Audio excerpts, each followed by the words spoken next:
Loren. I've worked with Loren now for about 20 years. If you call him Doug, that means that's his. I think that's your dad's name, right? I call you JJ. He calls me JJ. So, but I've worked with Loren, and I will tell you, if you want to have a successful real estate career as a real estate agent, it's learning how to communicate with the appraiser, right? So the last thing we want to do is get a bad appraisal and then trying to fight it after the fact. Appraisal Shop and his AMC, his appraisal management company, brought in a Tidewater a long time ago where they basically reach out to the real estate agents ahead of time, getting feedback about the house, off-market stuff, maybe even some upgrades, just information. The more information we can get ahead of time, the better appraisal we can get. And it was funny, when we first started to do it, we got a lot of kickback. Brokers are like, it's not my job, you do it. We have seen it really evolve now where people are like, okay, I want to communicate with the appraiser. I want to get information to them. So, and hopefully you guys have gotten those emails before to say, hey, what are your 3 best comps? What do you like? What's going on with this house? So it's important that you communicate with the appraiser ahead of time. But anyway, I'll let Doug go more, or let Laura go more into this. But here's his little bio. He's a general certified SRA. He's founder and owner of Appraisal Shop, the largest residential appraisal firm in Texas. He was presented his green appraisal methodology in Washington, D.C. before members of Fannie Mae, HUD, DOE, and the Appraisal Institute. Loren has also received several appraisal courses, or has also authored several appraisal courses for Trek as a real estate broker and avid fisherman. Oh, wow. Avid fisherman. So everyone, give it up to Loren. Thank you, Doug. And that's funny. Y'all call me Doug Reeves. That's probably the easiest. I've worked with Josh and Kronsky and Josh Brown and Mills and AJ for a long, long time. AJ was one of my biggest proponents for a long time, fought hard for us at his everywhere where he was at. I'm just gonna, this is a 2-hour CE class, but we're not gonna do that. We're just gonna jump around and answer whatever questions you have about appraising. And so that you understand, why appraisers are so weird and squirmy, and how come you know. So, can you talk to an appraiser? Yes. If I asked that question 5 years ago, what would the answer have been? Right, so it's kind of evolved, and we pushed that. We pushed the thing where we sent out and said, hey, can you give us your best 3 comps? And of course, like Josh said, at first it was, why are we doing your job for you? Or you haven't even seen the house yet. Let me give you the list of the upgrades instead. So the thing is that it's data driven. And the main thing that has to happen is I have to have the sales to provide in the subdivision or in the market area that support the data. It's not that we don't want to support a sales price, it's that we have another thing that's happening, and that's that they're trying to collateralize a loan. And the banks are very tough, and I don't mean Fairway, I mean who Fairway has to sell to, Fannie Mae. They're extremely unfair. They can at any time down the road, after they've underwritten a loan, 6 months, say, we don't want this loan anymore. Because we went in now and done a little QC check on the appraisal, and we don't like it. And we've had to fight with that for many years. That's one of the main ways how appraisers get referred to the board, is because Fannie Mae or somebody says, oh, we don't like this now. And so then we have a complaint against that appraiser, which is tough on them. So I'll ask you another question. This one is never very popular, but I think you need to know about it. And so, can you give an opinion of market value? Gentleman says no. No. So Trek kind of snuck this out a few years ago, and I don't think anybody really knew about it. I think they're trying to figure out how come when you have 52 offers at over 50,000 over your list price, why isn't that market value? It's because the banks don't really want to collateralize the convenience of going to the front of the line or the panic that's being shown in that they want to collateralize a solid loan. So what they did was they came out and said that you guys just don't know the things we know as appraisers, right? They said that you don't understand these things. I don't know. I think you don't understand what the bank does to us. They have something called collateral underwriter now. That's Fannie Mae's AI that they've been driving for 10 years through the appraisal data set. and they come in and they score our appraisals. And if our appraiser scores high, then they have a problem with it, and the underwriters have to fix it. It's not very smart, it just looks at location, really, and a few comps, but that's one of the other things that we have to deal with. So what they did is they came out and said that you guys give price opinions. So I'm just telling you that so that you don't inadvertently use the word market value when arguing with some appraiser or something, and just say price opinion. Only because that's what Trek came out and said, and I want you to be aware of that. Other than that, that's really the only thing that I wanted you to know. We can talk about data integrity, but I don't want to be up here lecturing you how to do your jobs. The data integrity hurts the appraisal process. If you don't do, because every MLS listing is a marketing piece. But you have that moment in time when you close it out, right? You close it out and you say, it's sold for this price for this much. At that time, you can tell me, under the sold comments, something I need to know about why it's sold low. A lot of agents think that somehow hurts their market. It doesn't, it helps your market. Because it helps me take a sale that looks to collateral underwriter like the best sale and understand, no, we saw this house, it had a terrible floor plan, it had a cat lady tenant in it and you couldn't see it. Plus it had, whatever that is, that's not gonna be in the MLS, and it shouldn't be while you're marketing the property for your seller, right? You have a fiduciary, which is the main difference between you and appraisers. You still have competency that you have, you still have to have ethics, but you have a fiduciary. I cannot have a fiduciary, I have to have competency and ethics. So it's a little bit different what we do. This is the kind of stuff we see. Is this a good one even? Okay, let me show you a few tricks. Is everybody aware of ANSI measuring that Fannie Mae came out and said we're all supposed to do now? Now, we always did it before, but it can affect something terribly. So ANSI measuring is the American National Standards Institute. They cover everything from how your, thermometer works to a refrigerator. This is how you're supposed to measure. So look up here what this agent did for us. If you have an accessory dwelling unit, y'all are all familiar with that? In San Antonio, they're not. They also don't know what condos are. But the accessory dwelling unit means that you have a kitchen and a bath so that you can dwell in it, right? Let's say you didn't have the kitchen and it just had a bath. Maybe we would call that a guest suite. What if you didn't have the bath? Maybe then, but it's office, studio, right? What if it's not finished on the inside, but it has water and electricity? Maybe then it's a workshop. What if it doesn't have water? Pretty soon you're down to a shed, then you got the chicken coop, right? In any case, none of these can be added into your square footage. Okay? But you can do something for us and for yourself. Now you know that your seller, your seller is going to be screaming bloody murder that their house is 3528. And you don't want to have that argument, right? No, your house is only 2,100 square feet, sorry. No, you don't want to have that argument with them. You want to promote this as a marketing piece, and you can put the 3528 with this right here. Multiple dwelling. Now I have a searchable line item to find it. And you do too. As opposed to it being hidden and never know that there was an ADU there. Am I making sense on that? So you have a tool here. Now look at what a good job this agent did.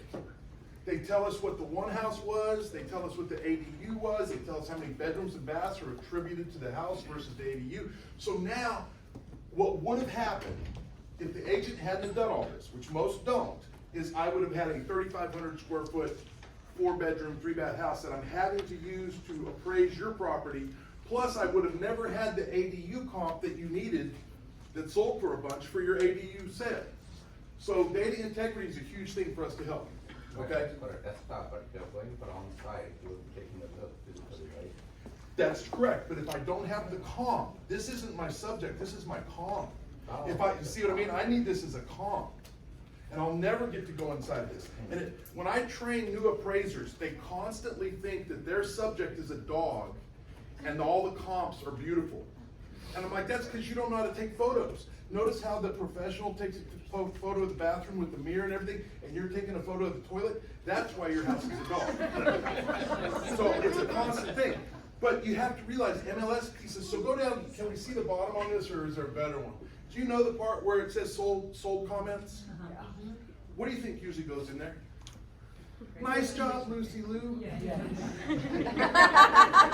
Come on, tell me, it's not gonna hurt your neighborhood if you tell me that it's sold. You're not gonna upset your seller. It's not gonna hurt your neighborhood if you tell me this house sold below market because of it. I'm gonna give you some words you can use with appraisers, okay? Atypical motivation. This seller had a relocation. They had atypically motivated, whatever. Horrible, you couldn't access the property. I don't care what you want to tell me there, but it's gonna let me now take that comp. I'm still gonna put it in the appraisal because otherwise CU is gonna have a fit. But I'm gonna weight it back in 6th position and say the reason this is given less weight is because it was reported to have been an atypically motivated seller. And that way we can deal with a bad comp. Divorce, right next door, low sale. That sale, CU is gonna pick up on and say, you have to use that sale. And they're just not gonna let it go. So I'm gonna use it and I'm gonna weight it in the back. CU's not smart enough to know my weighting. It just sees it. What is CU? Collateral underwriter is a artificial intelligence that Fannie Mae's been building for 10, 20, how long have we had to do UADCP? 10, 20 years? Yeah. There's Mel. So, anyway, we won't hammer on that, but look at what a good job this realtor did. 70 square foot per appraiser. Now, if you're gonna put per appraiser, what should be in your listing? The appraisal.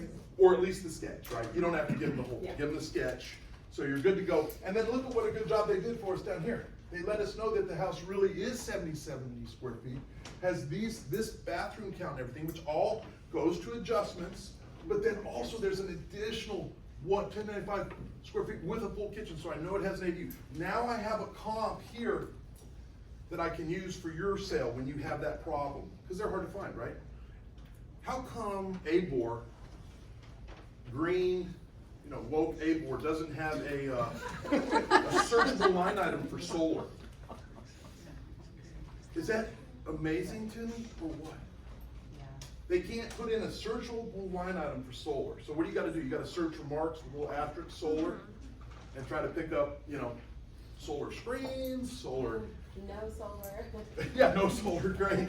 Yes, ma'am. Since you mentioned solar, so if a seller is selling their house and they have purchased solar, they're paying financing. Mhm. Does that roll in somehow to the appraisal or? The title company will pay off that lien from the proceeds of the seller at the time of closing, so it's not a problem. The other problem is if it's leased, but I don't think you see much of that. But the way, now, we're gonna email each one of you however we get your email addresses. I'll email it to Shirley. To Shelby, okay, sorry. I'm gonna give you a little, Excel spreadsheet, it's just one little calculation. It's called a present value. If you use this and you have a solar listing, you will get the listing, okay? This is what I presented in Washington DC. It's called a present value calculator. All you're gonna do is plug in 3 or 4 things, it's gonna give you a value. That's where you're gonna start. And really all it is getting on board with your people that have solar. Because anybody who's bought solar panels for $50,000 is a solar honk, right? They're gonna be telling you about how much money they're saving and all this. And this is what you're gonna wanna need. So, a present value is a financial thing that Nick Kronsky knows a lot about because he's a financial whiz. Present value is, you ever seen, I have a structured settlement and I want my money now? What happens if you want your money now? Do you get more or less money? Less. Why? High value money. Excellent. Risk, right? If I die, they don't have to pay me. I don't know if they have, but so what it's saying, a present value is the present value of a series of cash flows over time. If I promise you a series of cash flows over time, how much is it worth today? With a solar panel, what is your series of cash flows? The savings, right? And the people who bought these know what their savings are. So you should get that. They're like, I'm saving $200 a month. So then the only other thing you're gonna plug in is for how long? Well, maybe the solar panels have a 10-year warranty or something. Plug that in. What's the rate? This was the big, in front of Fannie Mae, HUD, everybody, I asked that one thing, what rate? They're like, we don't know. That's your decision. Come on. The interest rate that they're gonna be paying for the house, right? I would say that would be a reasonable. Plug that in, you're gonna get a number, you're gonna show them that you understand solar, and you're gonna get the listing. Then you can worry about the appraisal, make sure that you go with Fairway so they get us, and we'll take care of it. But after that, we still wanna find a solar panel comp, but that's a good thing for an appraiser to have in his file to say, I've calculated the present value based on this stuff. And really, for me, it's just how you guys win that listing, right? Because that's all I care about. So we're gonna go to the Q&A session so I can quit lecturing. Yes, sir, let's go with that one right there. So now I'm confused with your advisor and multiple dwelling.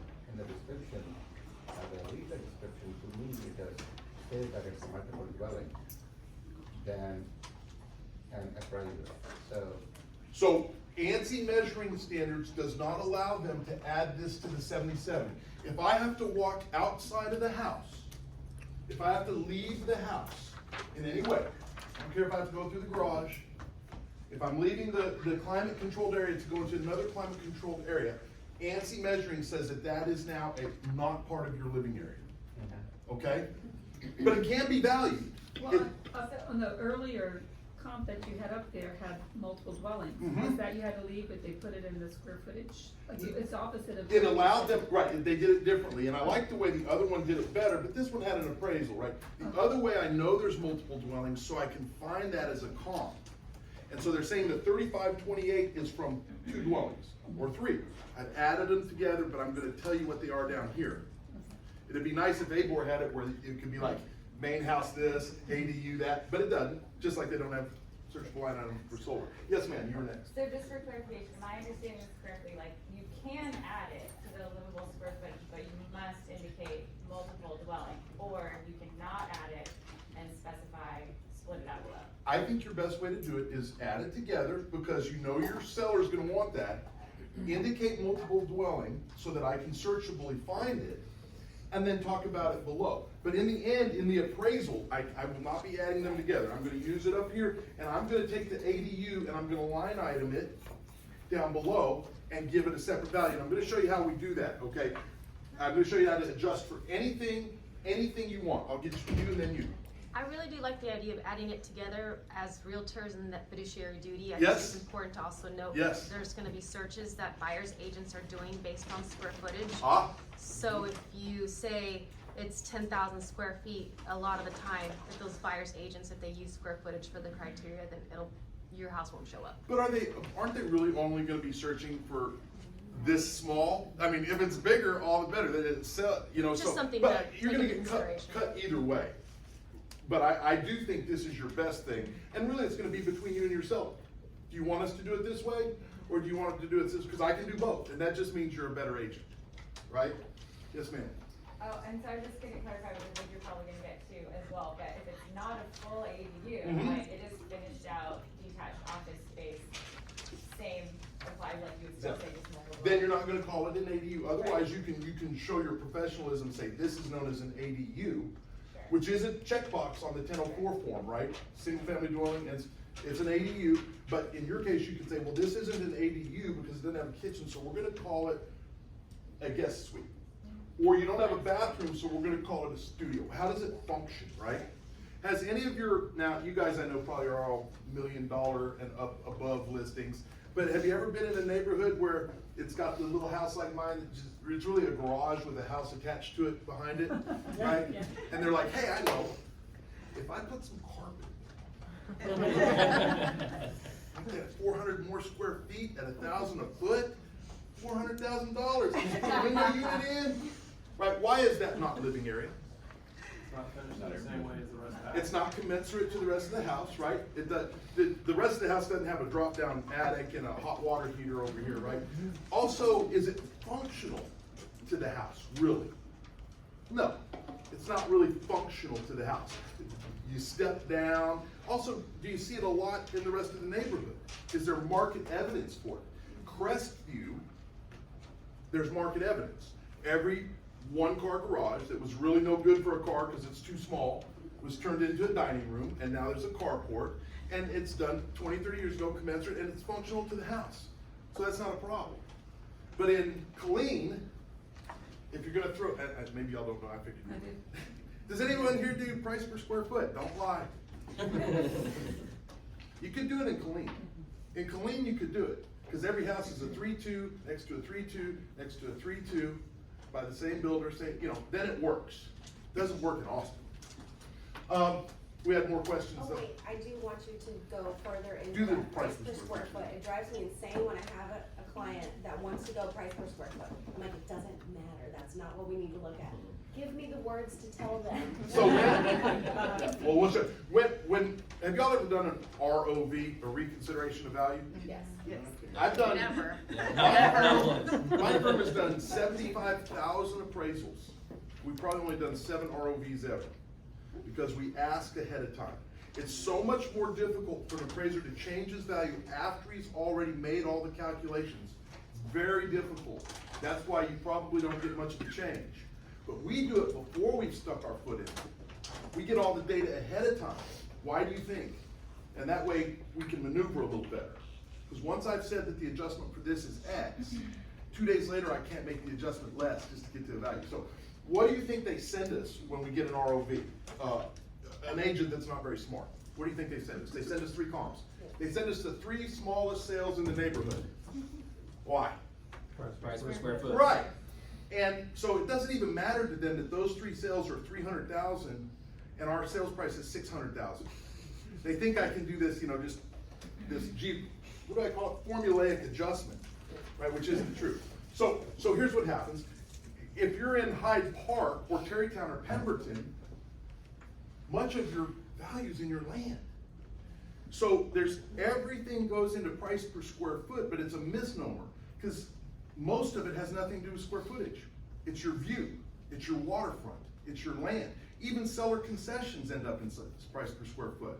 So because it really doesn't have to do with square footage, it has to do with so many other things, is why it can be, it's like buying your car by the pound. Right?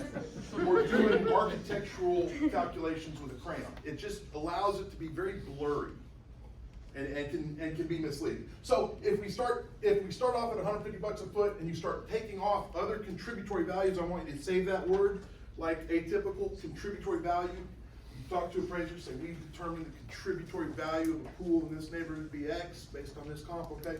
Then they're gonna listen, right? They're gonna be like, oh, this guy knows what he's talking about, I don't wanna.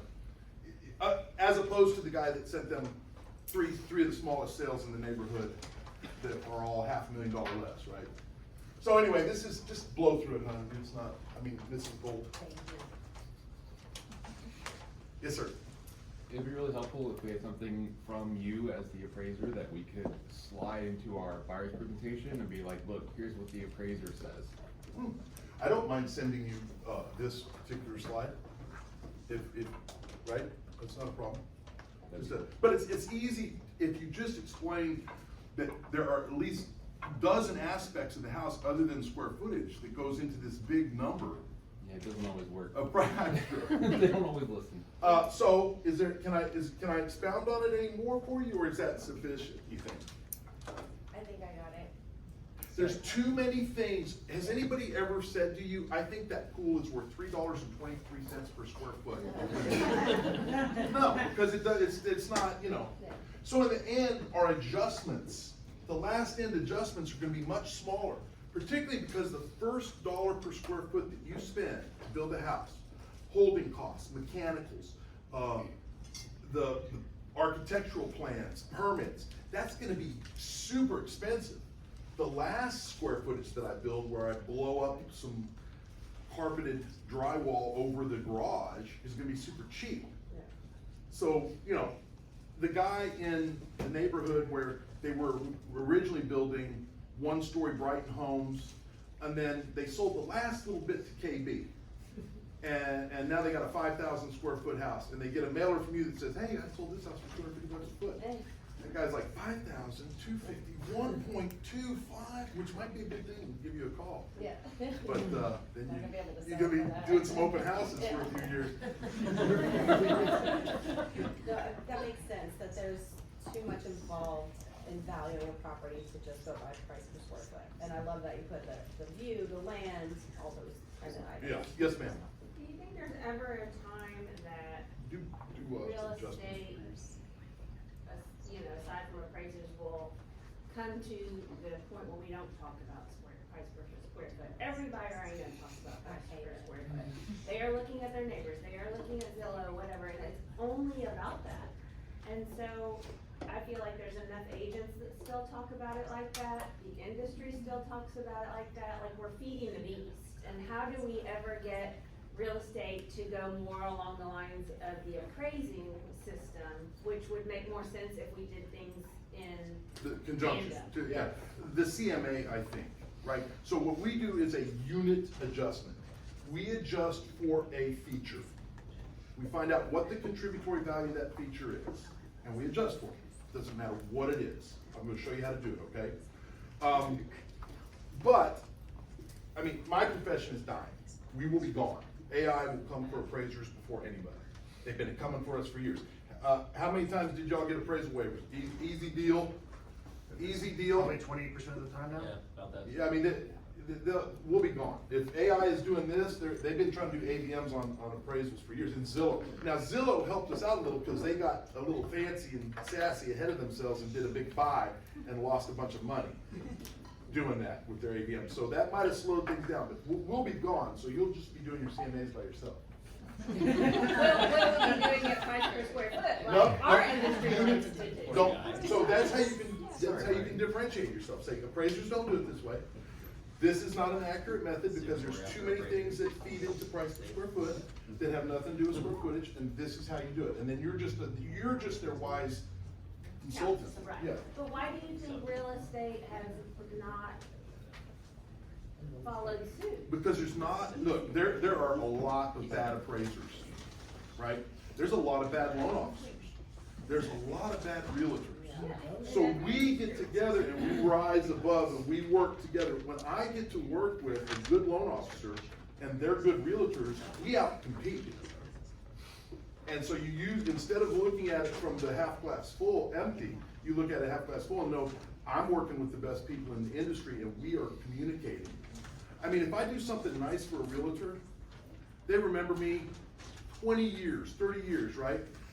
Do something good for a loan officer, what have you done for me lately? I mean, that's it. Look, they don't think it's that funny. No, JJ knows it's true. He's like, yeah, that was last week. I need this one. Anyway, my point being, I guess I had no point. I just want to take a beat at JJ. All right, come on. So this is gonna be, everybody familiar with this? Mel's is. She looks at them all day. Okay. So what you have here is a house that's selling for $445, the subject, right? You have three comps, one selling for $440, one selling for $400, and one for $490. They're all in Shady Hollow. Now, where the action is, and what you need to be aware of, is the adjusted sales price of the comparables. Right? That's what's pointing to what your subject should be worth. I'm taking a comparable and adjusting it, saying it had something that made it sell for this price that I either do or do not have, and I adjust. If I have a superior amenity to the comparable, which way is my adjustment gonna be? It's confusing. It seems backwards. If I have the superior amenity, I'm adjusting the comparable. This is why it's always backwards. Even as appraisers starting out, we get it backwards. If I have the superior amenity, I'm gonna adjust the comparable. I hope I say this right. Okay, we'll find out here in a second. I don't want to be. If I have the superior amenity, I'm adjusting the comparable up to account for. You're saying I is the subject property. Yes. I thought you were talking about as a comp. I as an appraiser, I as a realtor, if I have something superior, I'm going to add contributory value to my comp. So it's an upward adjustment. It seems backwards. It's because it's reflecting back towards the subject, which is why it seems like it's backwards. It's a reflection, I don't know. Okay, so my adjusted values are 415, or comp 1 is 445, comp 2 is 415, comp 3 is 445. What's wrong? Is there anything wrong? You like it like that?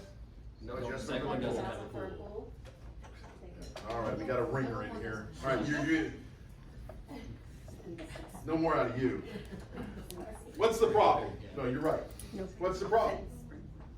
The problem is comp 2 doesn't have a pool, and comp 2 is yet to be adjusted. So it's showing a lower indicated value. The appraiser has not done their job. AJ's like, is there ASF in that pool? Then you're gonna take a lot off. Okay, so has anybody heard, I know that there's an appraiser that teaches the only amount you can ever adjust for a pool is how much it costs to fill it in. Have you ever heard that? That was before California came to town, that's for sure. How about that you do 50% of the cost? Have you ever heard any formulaic stuff like that? Third, I thought it was a third. Okay. I have a little book that you don't get to see because you're not appraisers. Okay? And I know what it is, but you don't. Okay, you don't get to see it. That's all not true. You do the same thing I do. We market extract the contributory value of the feature by using other sales that have the feature. Okay? It's not a science, it's an art, and you do it to where you're at, because you're trying to say, this is where I think we're gonna sell it, and you're gonna make the argument, right? And then it just depends on how many open houses you wanna do. So what if the subject property has the pool and no comps do? That's not, then you don't get to give value for the So the pool. pool gets no value if If- there are no comps? But that's never gonna happen. You know that there are pools, right? Well, yeah, but not like, you'll have to go further out to find them then, okay? And you will. Okay. You'll do that. And so we're gonna take one other word I want you to remember, substitutive. We went to the nearest substitutive neighborhood to get this comp to show the contributory value of the pool. This neighborhood substituted because if I was showing my buyers this neighborhood, I would also show them this neighborhood. They have similar HOA amenities, they have similar builders, similar age, similar predominant values. You're not like me. I'm gonna be scrutinized by the TALCB and underwriters. You're not. You have a fiduciary and you're just making your argument. So you just use the words and say it and make a argument. So let's just try doing some adjusting. Wait, what was the word again? Substitutive neighborhood, right? Similar predominant values, similar amenities, similar builders, similar quality, similar school district, yeah, whatever it is that you want, right? Similar proximity and convenience to downtown, whatever it is. When we show this neighborhood, we also show this neighborhood in this project. And you're gonna use that. But what's my adjustment? I know there's a math whiz. Brodsky, you don't get to chime in on this. Let's try 50. We'll just throw a number in. Half of what the pool would cost 20 years ago. Is that the right number? No. Let's try 10.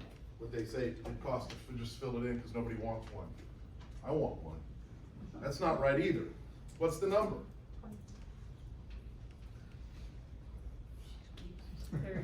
30. We've market extracted the contributory value of a pool in this particular neighborhood at this particular time, which was obviously a long time ago. And also, this is a obtuse, simplistic, you're not gonna get it exactly like this, right? But you're gonna get something close. It's gonna be a round number, right? You never hear somebody saying, I think that pool was worth $27,300, except for maybe an appraiser who doesn't know what he's doing. Right? The pool's worth 50, the bird's worth 30, something that they're willing to give, some percentage of the overall sales price. Now, could a pool be worth more than that? Absolutely. Because if I have a $5 million Lake Austin waterfront resort property, it is a functional obsolescence to not have a pool, right? Because that guy is not gonna have his wife give the home warming party or whatever and say, oh, that's where the pool's gonna go. That's not how these guys operate, right? And they're not gonna get divorced trying to retrofit a pool back in there. This is turnkey, and they want their pool in the first place. So here, it was $500,000 difference, because it's a different market, right? So, it's just market extracted. If I pull this off, then this one sits much lower than the two that have pools. And see, it's not quite as, you know, cute now, but you can see where an appraiser could be at 5.25 with these comps.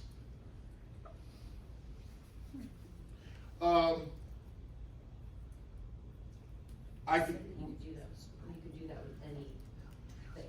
it doesn't matter what it is. If it's a larger lot, a view, waterfront, an ADU, it's the same exact process. You have to have the features. So, like you were saying, out in the country, I have a 3,000 square foot ranch house on 7 acres that happens to have a barn dominium in the backyard. I'm gonna go a long way to find a house that has a barn dominium. What if it isn't a barn dominium exactly? What if it's a real big workshop? I'm gonna line them up right here, exterior items, barn dough, workshop, equestrian facilities, large barn with stables, whatever that shows a contributory value for those kinds of things. I'm not saying, hey, this pool was bigger than this pool. They're both a pool, right? I'm not saying this ADU was only 750 square feet and this one was 1,000 and try to, the data is not good enough for that. All you can do is get some sort of reasonable market reaction driven number that you say, I think I can prove this is worth 50K because I have the best comps available, right? So as you're moving out, right? But what does the realtor do that's not being ingenuous, right? They move out, they find the one that has what they need, oops, that's no good, and keep going, right? Right, then you're not, or is it always best to move in circles like this? No. What if moving that way puts me across I-35 and this way keeps me in my subdivision?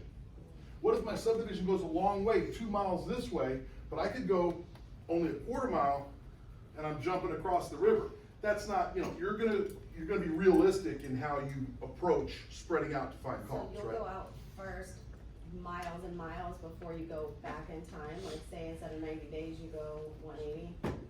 You can go 365. Right. And so, the problem there, that's bank collateralizing stuff. What if I had the exact same house, almost identical, that sold 388 days ago? A little different market, but. Well, what if my market conditions showed that they're pretty stable? I'm gonna use it, but I'm not gonna be able to put it on my first 3 comps, or the underwrite. I'm gonna put it in the back and say, hey, this is just appraiser stuff. But I'm saying you should use it, if you're able to identify that there's not a market condition difference. So what's the order that you go in? So isn't it 90 days and 1 mile is how you start? Like So, subdivision and then. absolutely, here's location, right? What's the most important thing? Location. So you want locational similarity, right? Now, for me, is locational similarity if I say Terrytown?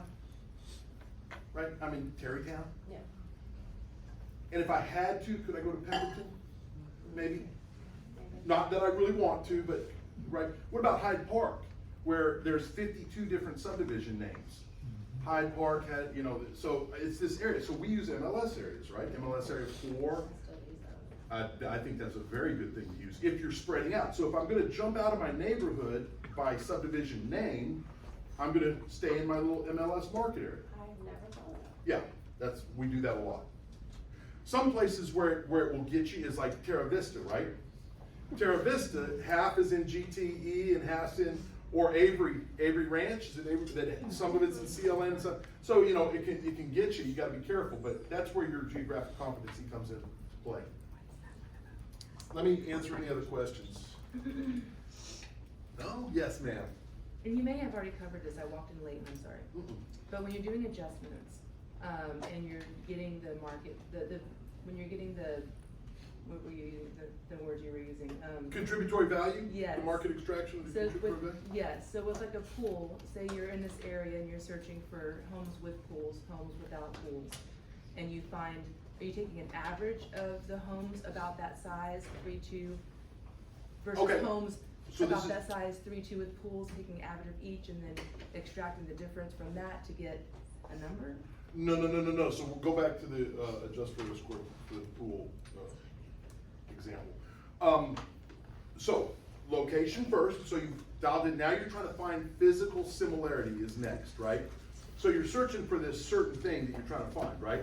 So what I want you to do is I want you to be as locationally similar as possible when finding that item.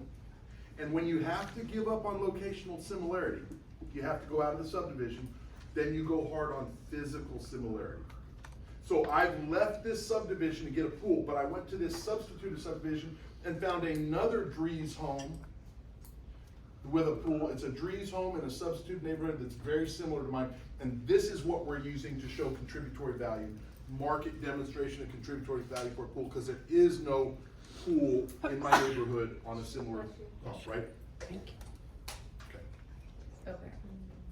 So let's say, now I know you guys are always gonna be using Fairway. And if you're using Fairway, then it's gonna come to us. And if it comes to us, no news is good news. You don't hear anything, you don't have to panic. But I know that sometimes you can't control that, and maybe you just wanna have something ready anyway. The packet is excellent. And I'm gonna teach you how to do a packet, okay? So the packet, you wanna sweeten the packet up with things that the appraiser needs to get. Whenever you use a different lender that's not a local lender like Fairway with local people, you're gonna get what's known as a national AMC. We do not work for national AMCs because the conversation goes like this through a little portal. National AMC says, when is the appraisal gonna be uploaded? And we say, we're still waiting on the survey. And then they say a day later, fine, but when will the appraisal be uploaded? We'll say, we still haven't gotten the survey. Now, by this time, 4 or 5 days have gone by and you're irritated with us. We need the survey. Okay, we'll get you the survey, but please first upload the appraisal. That is how a national AMC operates, and I am not lying to you. These are big companies with many. So, you gotta do your own thing, right? You have a packet. I suggest the red marker, right? You need to point this out to that national AMC's appraiser who's working for much less, and you need to show them this. See what I mean? Because what does this allow that appraiser to do? Adjust. This is inferior to your subject. He's gonna adjust upward because your subject is in good condition. You need to point this out to them where they're just gonna put it in and not adjust. Also, what if you knew it was in average condition, but like every other sale in the Austin MLS says it's in good condition? You're gonna mark it out. We went inside this house. It was in average condition. Okay, let's see another one. Here's what a good, here, they know that it's not really 1224, so they scratch it out and they showed us that really there's a studio. Now this would have hurt because sometimes it's very important that I have a smaller house. It's called bracketing. Bracketing is very important. Every valuation expert, every underwriter, everybody knows bracketing. Bracketing is how come. 100 square feet, smaller and 200 square feet wide. Right, if you have the exact same size, you're bracketed, okay? But you can't, I can't take three $300,000 houses and appraise your house for $600,000. I haven't shown market demonstration for $600,000. And sometimes it's very hard to find a little bitty house like this to bracket you with. And I'll show you what bracketing does with square foot adjustments in a minute. It makes it cut both ways. What about it? What's another one? Oh, how about a view? But anyway, so you're gonna mark up, so not only are you gonna give them your best comps, right? And tell them why. You're also gonna take bad comps and put them in there and explain them away. If there's a bad comp on your street and you know why it was bad, you need to put it in there. Don't think you can hide it, because collateral underwriter's gonna find it. And sweeten the packet up with a couple things. Surveys are hard to come by. Your list of the upgrades that they've done over time. Now, it doesn't have to be perfect. I don't need to know that it was done at, exactly on July 21st, or that it was exactly, they do in 1 to 5 year increments. If you were to say, new roof within 5 years, that'd be great. Bathroom remodel within the last 2 years, that's fine. That is required by UAB for us to put in there. So you're sweetening up the packet by having good things in there. This is, do the next one. I think this one's weak. How come every house in Austin has a hill country view, right? So my guys are gonna go look at this, and they're not gonna call it a greenbelt view. But another appraiser is just gonna do this, and which direction are they gonna adjust to this sales price, this comp? They gotta take away the contributory value that the greenbelt gave to the comp to make it similar to me, because I don't have a greenbelt. Let alone the whole argument that we all know about what really is a greenbelt. But certainly this is not. So, if this comp was in your neighborhood and you saw this, you would put a big red X on this and put it in the, right? For the less intelligent appraisers out there that you're gonna get if you don't use Fairway. Tell me. I'll get you right after this lady. I thought about this the other day, is a house worth less because it's had previous foundation? Yes. Oh, dang. Yeah, that's a problem. Now, pure and beam that's natural. Pure and beam is a simple deal, right? The reason why slab repairs are a problem is because it can cause plumbing issues, because it's through the plumbing. You start moving the slab around. So, what would you do?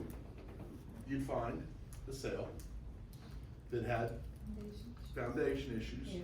But you know, it's not your problem. I would say, hey, we got a lifetime warranty, and also it can be masked.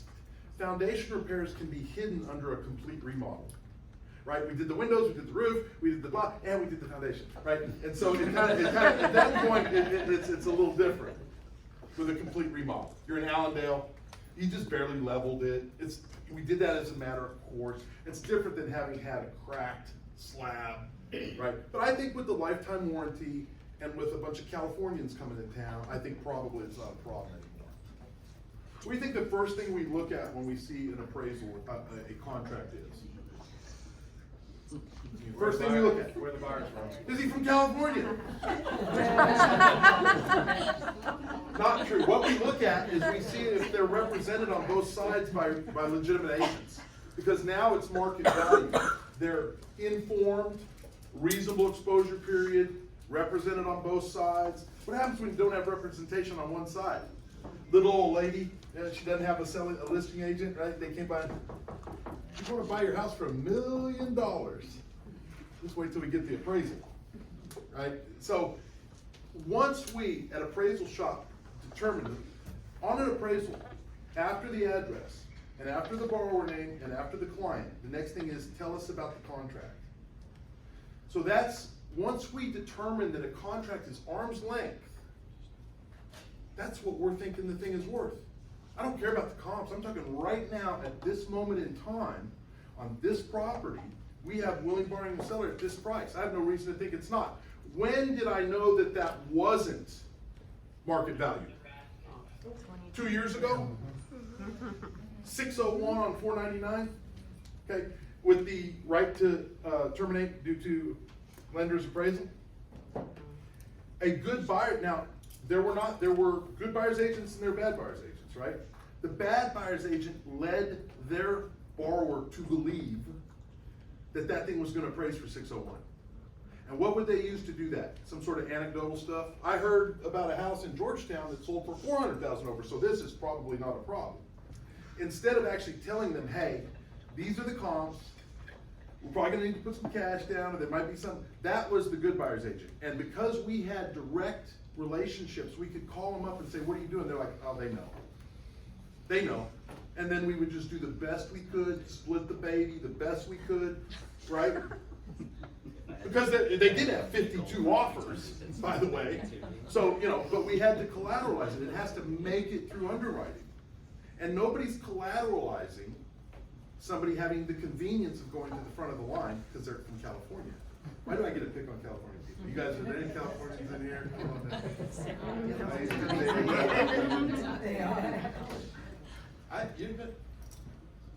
I'm not supposed to be recording this. You obviously went around Miss Gold. Now, you know, I'm in trouble. Boy, Californians just running this state now. All right, any other questions? Yes, sir. Yeah, I was supposed to get back to you. No worries, I know a lot of times after you go under contract, sometimes the appraiser will actually reach out to you and ask you for an appraisal packet, but a lot of times, we never know who the appraiser is until we actually get the appraisal, or especially as a buyer's agent, like even the lender doesn't know who the appraiser is. Is there any way to get around that and figure out who is assigned to the file? Local lender. I'm telling you, your Quickens, your Rockets, all that stuff. So go ahead. No, but, so you still have angles, right? They have to get access to the house. You can control the access. Sure. And that's reasonable, but if you wanna make an appraiser mad, make it hard for him to get in the house, and when he gets there, be there and follow him around while he's trying to. Because if I measure wrong, it's all on me, and I'm gonna have to come back, it's gonna be super embarrassing. Bronski's gonna, kick me off his panel, it's a bad deal if I do something wrong at the house. So just leave the package on the counter? I'd email it and say, I also left you a hard copy of this, cause we Once you have. find out who it is. Yeah, and I think you should be able to find out. There is no reason. We like why to you include it shouldn't. ahead of time. Y'all usually like it ahead of time typically, right? So We then, need it ahead of time. if you need to look at other comps, so we Yeah. try to get it ahead of time to So them. we can send it to the lender? Yep. And they'll send it to you? Yep. Well, all that. As loan officer, I always About put the that. buyer's agent as the contact info to, Yes. so that the appraiser reaches out to the buyer's agent, and then for scheduling, then pass it on to the listing agent, but at least that's the first touch. That's pretty smart, I think. Obviously, the appraiser has to get in the house, and you should make it easy on them. But if you're cool to them and say, hey, I've made this easy for you to get in, I've emailed you this packet, and I left a hard copy there. I'm gonna let you do your thing, and you call me if you have any questions or problems that I can help you with. If the appraiser can't work with that, he's not gonna be on our panels, he's not gonna work for Fairway, he's not gonna work for me. And they're out there. Yes, ma'am? I just wanted to speak to your question. The lender cannot know who the appraiser is. We're not allowed to know. It's a panel. That's where the We little know who's breakdown on is. it. Mm-hmm. We approve who's on it. So like we have Lauren's appraisers on our panel, obviously, because they're awesome. But we don't get like an email that says, here's who your appraiser is, except on VA loans. That's the only type of loan that any lender can know in advance who the appraiser is, because it's the law. And that's why you're not gonna have the comps come through them either, but what is gonna happen is you can control access to the property in a reasonable way and be polite and provide good information to the appraiser. And then if he messes it up, then he can damn well do an ROV and, Also get the contacts when they use the lockbox usually, so you have their information if you didn't have it before. I But was the like, buyer's agent is the one who's gonna, most likely gonna submit the packet, and the seller is who controls the access. I think, that. Ask your that may have been the loan officer. I deal- would find out, we have listed the buyer's agent. That may have been the deal when there was the right to terminate, but now the seller has a lot of, they should have a packet too. And I do think you can control the access and say, this is who, now, the lender can say, this is your point of contact. But we're also considering, that is just saying if every agent that we're talking about in this transaction is good at what they're doing. So I'm trying to say, if I'm a buyer's agent and the listing agent is not 1%. So if you're the buyer's agent, then you're driving it to the lender and you can tell the lender they need to contact me to get in. Right, and they can do that, right? And you can control, I still think that any good appraiser is wanting to make the deal work. They just don't wanna be harassed, and you know that there are the harassers out there. And so they don't know whether you're a harasser or not, but if you reach out to them politely and say, hey, I've left this for you, I've made it easy for you to get in, and here's this, there's some information in here about, that I heard that you might need, and just call me if you need anything. I'm, a reasonable, a good appraiser is going to work with you. I'm just so used to no access whatsoever to appraisers when I'm a buyer, and I'm like, if I wanna do the buyer packet or the appraisal packet, like, I don't even have access when they go see the house, if they don't reach out to me, kind of thing, so. So, if you are using Fairway, they're going to use us, because I have the largest panel. So, 20 of their rotations are my guys, and you don't have to worry about it, because we're not gonna proceed with a problem without fleshing it out first. Everything from, hey, do you wanna wait for that sale that's pending down the street? Why can't I use the pending sale? Because it hasn't closed. And if you bring it to me after I've written the appraisal and say, oh, We would, 7 days later, now, here's an ROV, use this. Fannie makes it very difficult because the form says the effective date of this appraisal is this day, and this is the date of valuation. So me throwing in another comp and throwing it to the front of the line from 2 weeks later doesn't really work. But many times, we would hold, and we would say, go have the buyer's agent find out if we wanna hold. And find out when it's gonna close, and we would do that. You know, so these are the kinds of things that we'll do, but that's because we have kind of a corporate policy, whereas independent appraisers, they all do stuff different, kinda like independent realtors, right? Just to add to the access, what I've done before, listing agents love this if you're a buyer's agent, because most of the time, good realtors aren't doing, the good realtors are doing the appraisal packets, and sometimes the listing agents don't. So I had the conversation with the listing agent, hey, I'm putting together an appraisal packet, I just wanna make sure I get it there in time before the appraisal gets there. Could you change the status to schedule by appointment only, that way the appraiser has to get in contact with them, and now you have a better timeline of when they're going to arrive. But yeah, if you're working with Fairway, they're gonna connect you guys, but it also depends on the market, like sometimes as a buyer's agent, you don't wanna do an appraisal packet. What, yeah, what if you, you get the non-response. What if you did something like this? Here, I've sent you this appraisal packet. If this is everything you need, I will make sure that you're released to be able to go anytime. Yeah. That would make the appraiser real happy, because it's hard when we got a schedule. Yeah. Remember when they had the showing schedule thing? Schedule the showing? Oh my God. Showing time, Yeah. Okay, so we're gonna get you the little present value calculator, so you will win all the solar. And I'm available to answer any questions. If y'all have to go. I have another I'll be question here for a about while. appliances, Mhm. because I know if there is space for a dishwasher and a dishwasher is missing, that's no bueno, you have to have a dishwasher there, from what I've seen in appraisers. The stove, Well, here's why. Did all the other sales have dishwashers? correct, right? So it's just kind But of doesn't tough. the loan, isn't it required that if there's, You're thinking of like a stove, probably. that's gonna be my next question. Yeah. So one of my last appraisals, there was space for where a dishwasher should be, and they would not close the loan. I was a listing agent, unless there was a dishwasher there. It has something to do with the lender too, if that was the problem, because we would call it what we call a customer preference item. So let's say they're about to close on their house and their Cantera front door got broken in transit. Okay, we don't need to hold them up for that. We're gonna say that's a customer preference item, it's the only thing remaining. Okay. The house is functionally and practically complete for all other purposes, and we're gonna say that it doesn't have the stove, because they wanna put in this special stove that they're ordering from Sweden.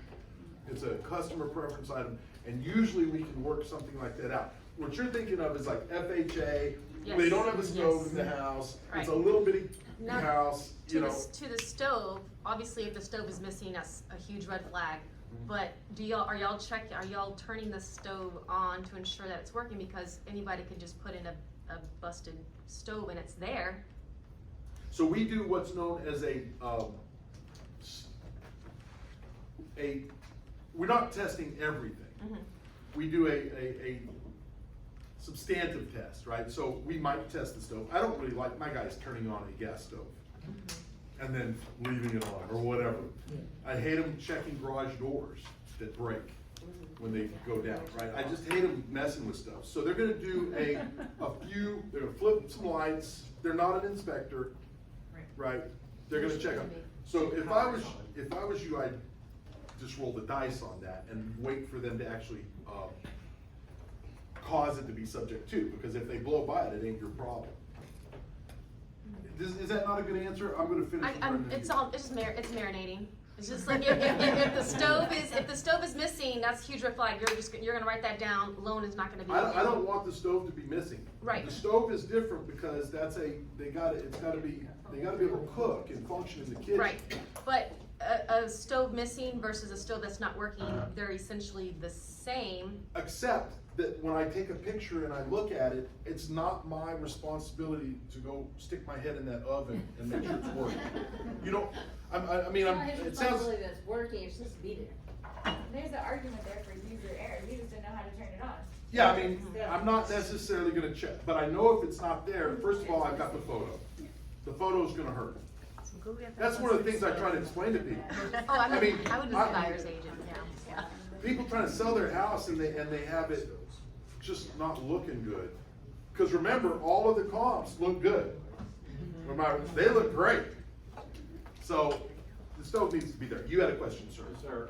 We deal primarily in the upper end market, and so we deal with a lot of home automation, a lot of home insulation technologies, a lot of HVAC technologies. Yep. What about in looking at values? Show us the grid, please. Just anything that has the grid. So there's a line item called energy efficient items, and then we do another line item that we call upgrades. Fannie Mae hates this because what it does is it's not one of their little UAD things like C4, Q2 that they can monitor. It's in a certain place, and so when we move it down, what they call a below the line adjustment, and they don't get to monitor it as well then, and they've gotten wise to it. They don't like it. Big below the line adjustments flag them. So you see how I did upgrades here? They want me to do it here under quality 3. But what if really the houses are both the same quality? Just this one's loaded with upgrades, Lutron and all this stuff. See, it's not right. It doesn't make this one a Q2, it's just a Q3 still. We're gonna go through the quality in a minute. But, so, we're doing it down here. Now, you see this one, energy efficient items?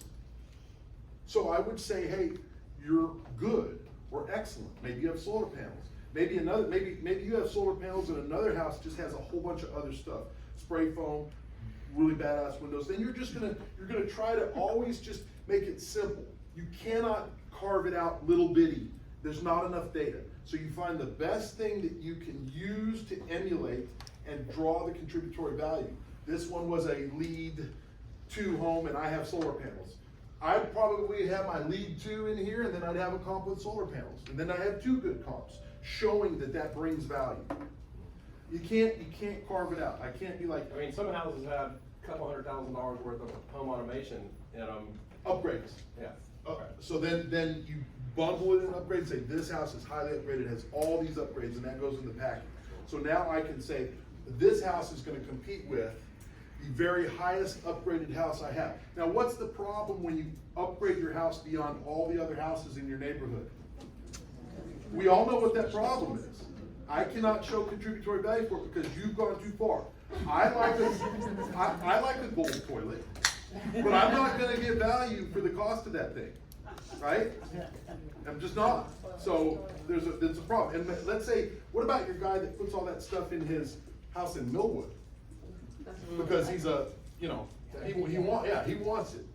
So, for the appraisal package and things and all the updates, after the house gets into the pending status, can I upload the documents into the document repository on the MLS?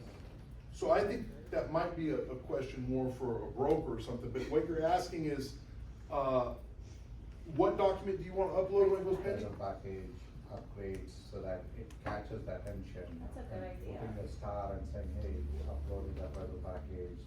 I think, so maybe, yeah, I think that'd be good. I just don't know that you can count on an appraiser to go find that. As long as I give it. And you tell them that's where it is? Yes, as long as if the community of appraisals are trained in reading the private descriptions.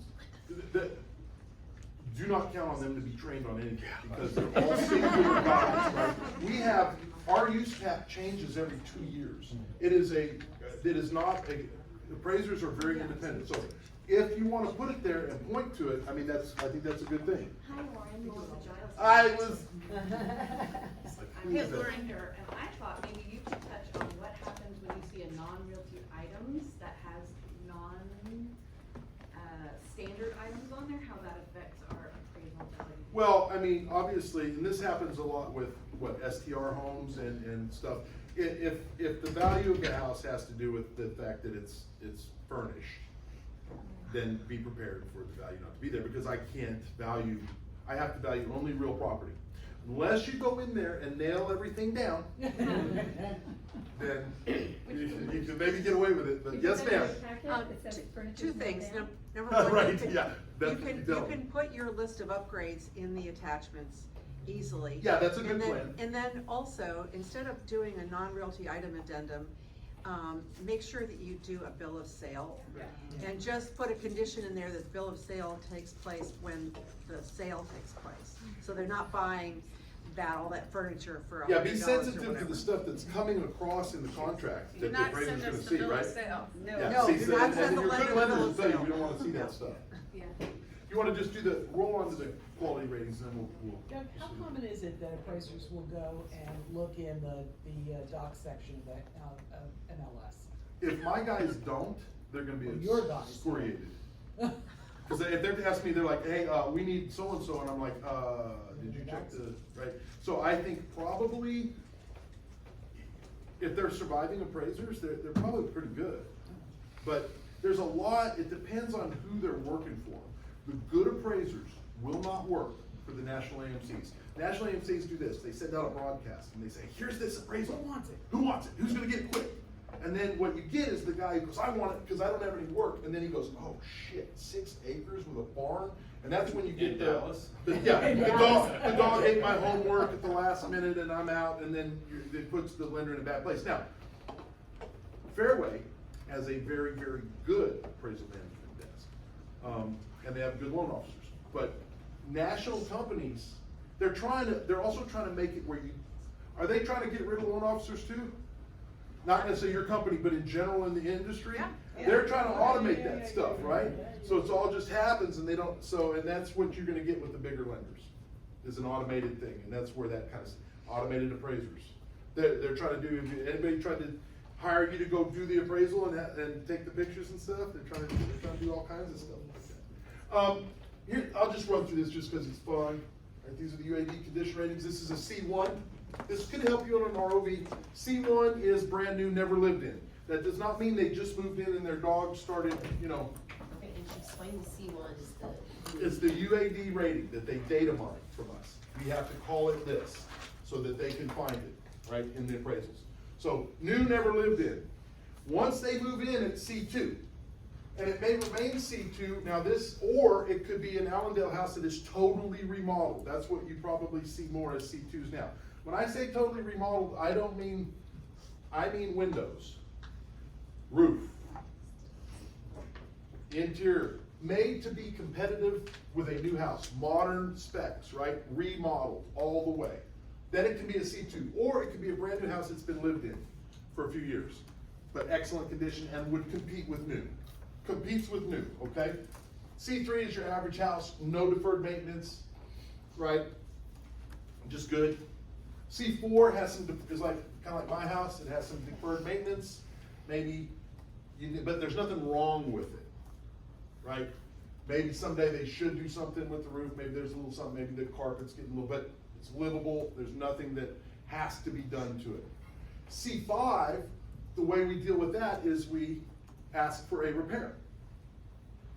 This will be in C4 condition if they fix the roof leak.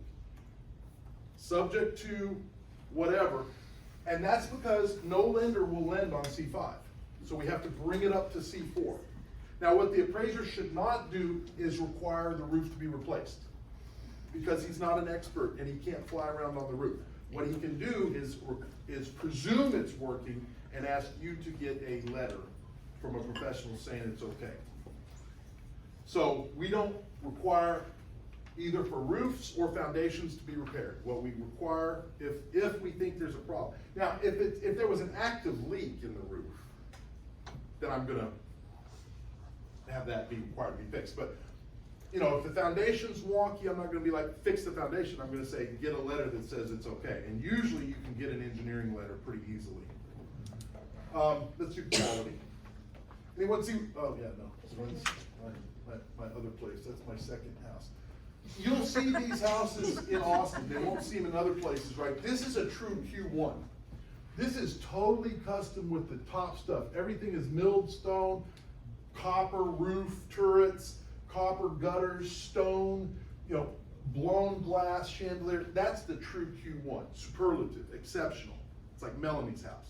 That's right. That is my house. That's why I took a picture. Q2 is more like your Amara home, right? It's a builder home that's custom. It's got all the right stuff, right?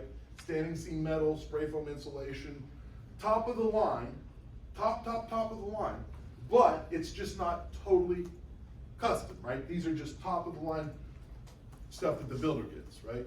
That's Q2. Q3, what you have is your typical home. What you're noticing here is there is some architectural appeal. You got the little turnbacks, you got the rounded tops, the fenestration on the windows, some difference in, you know, the different kinds of cladding and stuff. That's a good, Q3 is good. Q4 is more like my house. It's a garage with a house attached to it. You notice there's no real architectural design to it. Boxy, low slung roof, average. Now, different than quality, different than condition, they can loan on a Q5 quality. See how it has the converted garage? Yeah. So what's the seamless one? Condition. Condition. And underwriters will get the two confused. We constantly are getting stuff back. But see, this one is in lower quality. There's just no architectural appeal at all. Anyway, that's it for conditioning, and that's just more fun. Or if you see on your appraisal that an appraiser has mischaracterized a condition or quality rating, it's a good thing for you to question if there's a problem with that. Has anybody ever wondered how come appraisal values always come in right at the sales price? Yeah. That's always the question. Does anybody have an answer? Why? People please. Because the realtors price it so perfectly. Yeah, because the point to determine what market value is, if you have a contract of a capable, willing buyer in a competitive market with two agents representing them, it should be, like, this is market value. Yeah, the appraiser should not, shouldn't insert himself and be like, well, I know they say 325, but I think 320. I mean, you know what I'm saying? Or I'm gonna be cute, I'm not gonna be 325, I'm gonna be 330. Right? It's just not, it's no reason for it, right? All I'm trying to do is support, is, like we said, determine that that's a arm's length transaction that's believable, that has two good brokers, reasonable exposure period, everybody knows what's going on here, there's nothing tricky like a bunch of real personal property or a huge concession. And then, do I have some data that I can put together to support that sales price, not to come up with a new sales price of my own? See what I mean? Yeah. Yeah. Out of curiosity, how do y'all find more difficulty supporting a value on a house that's sold off market? Yes.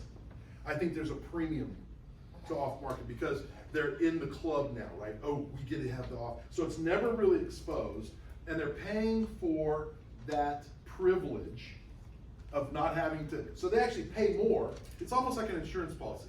Let's pay more on this so we don't have to scrap it out on another one, right? We're on the in club. The off MLS we hate. I used to, when it was really, really busy, I would charge more for off MLS.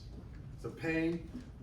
Brokers didn't want to help us. They don't have comps. I think the whole off MLS thing is a scourge on AGOR, and I can't believe that they don't put a stop to it.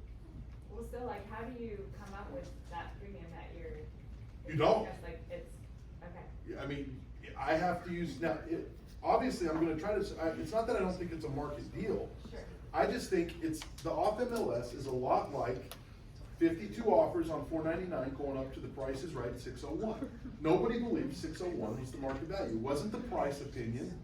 It is what somebody's gonna pay because they have some money and they wanna go to the front of the line and they don't wanna get divorced and they gotta get their kids in school, and it's what they're gonna pay in that market. That's panic and convenience. And the banks don't collateralize that. It's gotta think about it if you're lending your own money.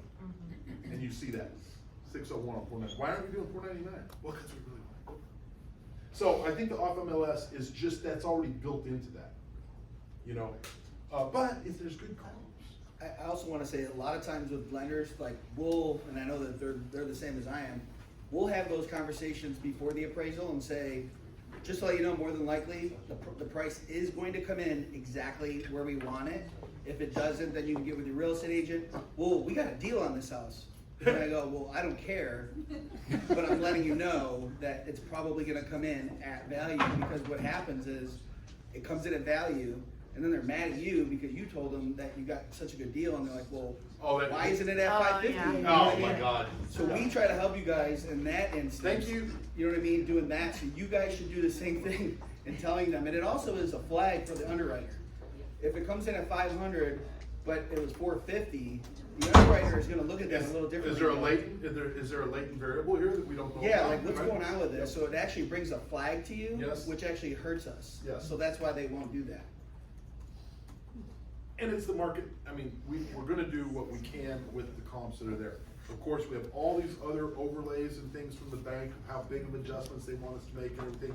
But in the end, we think that a market deal from but you have to be honest, right? If you're the buyer's agent and you're like, look, we offered a lot more because we had to, and you've been honest with your borrower, you're in a better place than if you're just being like, no, let's just, it should be fine.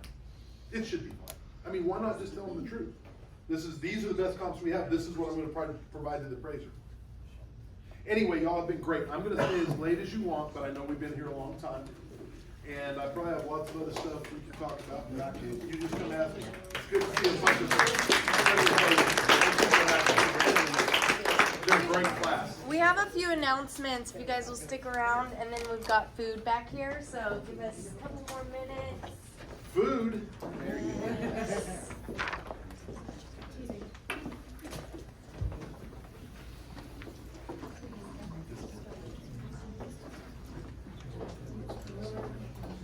Hi, we have food all set up back here. First to do a quick introduction of all of the managers and loan officers that are here. If you don't know all of us already, but you're way cool if you do.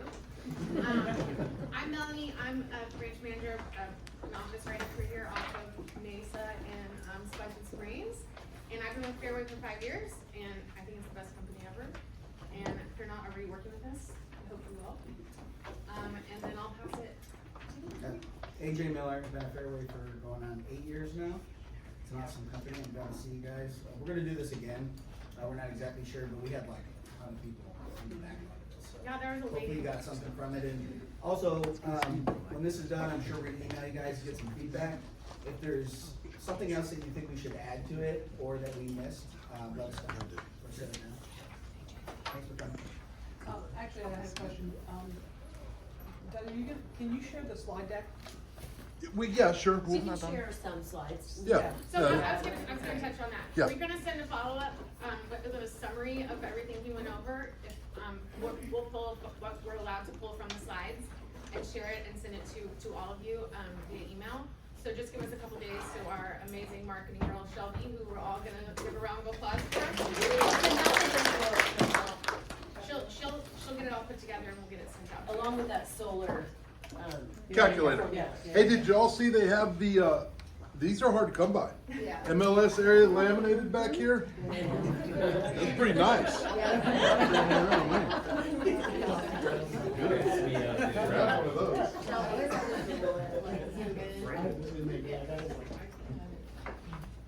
Okay, hi everybody, my name is Michelle DeHaro. I have been with Fairway for about 6 years now, and I love the company as well.